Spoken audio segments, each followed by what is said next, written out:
Hi guys! It's me again, your Mindoreng and Kirinyan. Ayan, tara sa Oriental Mindoro.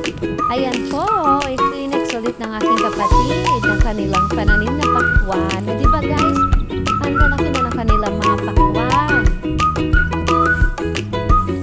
At yun na nga po, malapit na po talagang ma-harvest yan guys. So, parang alam ko, pagkarinig ko ngayon, May na po siguro. O diba? Ilang buwan nilang inalagaan, pero eto na guys, ang kanilang pinaghirapan. Yan, naway maging maganda ang kanilang ani.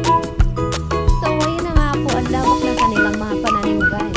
Halos lahat dun sa amin, nagtanim ng pakwan, tapos yung manihan. O diba guys? So, ngayon, aani na sila ng kanilang mga pananim na pakwan. Nakakamiss lang.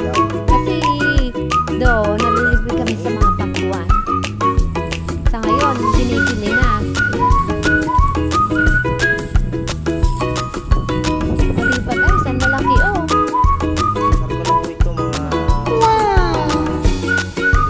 Walang siluwing kaya yan. So, ayun na nga po guys, share ko lang po ang pananim nilang pakwan.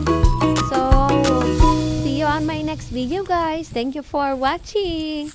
Bye!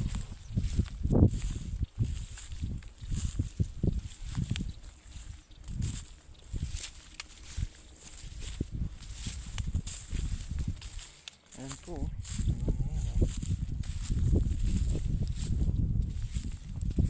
Ito, napalaki ni Kuya Gani.